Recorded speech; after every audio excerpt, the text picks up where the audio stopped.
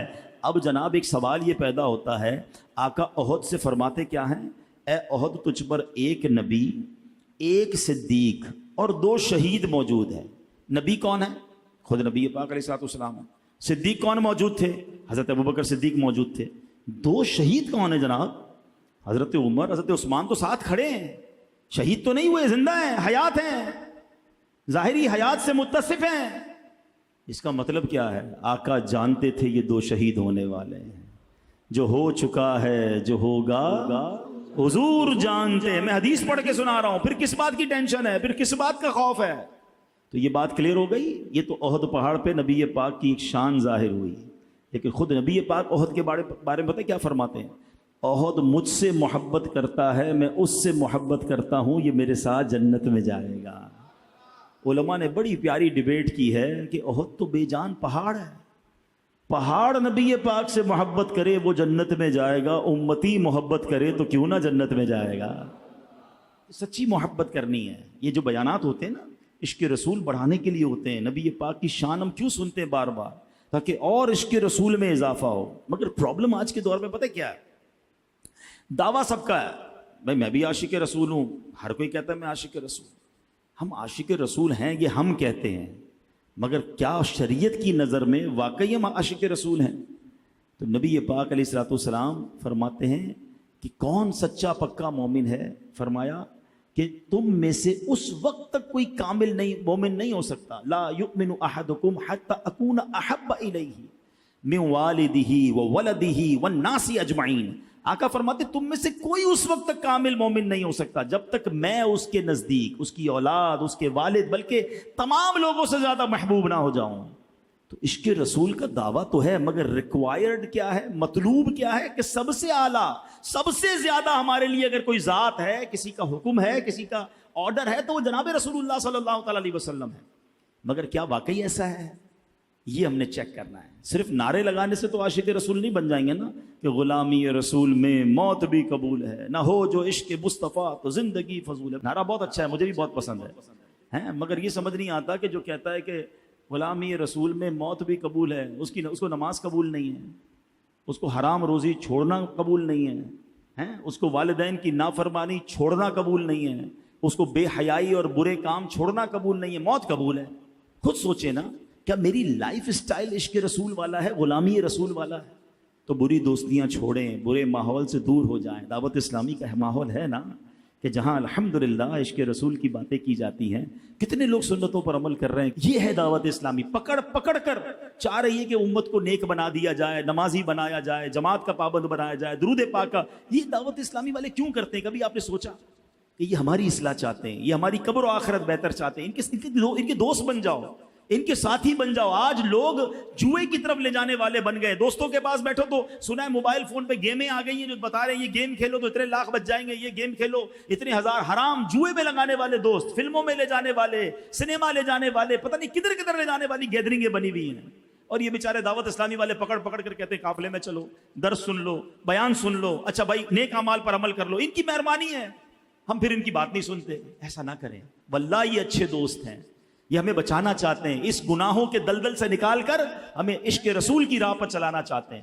دعوت اسلامی کا دست و بازو بن جائیں، دعوت اسلامی کے ساتھی بنیں، اجتماعات میں آتے رہیں، ماشاءاللہ ہر جمعرات اجتماع میں آئیں، ہفتے کی رات مدنی مذاکرے میں شرکت کریں، مدنی چینل دیکھیں۔ انشاءاللہ اللہ وہ دن لائے گا کہ انشاءاللہ ہم بھی بدلیں گے، ہماری آنے والی نسلوں پر بھی اس پر فرق پڑے گا۔ اللہ پاک ہم سب کی حاضری کو قبول فرمائے، ہم سب کو آج کے اجتماع کی برکت عطا فرمائے، آمین بجاہ النبی الامین صلی اللہ علیہ وسلم۔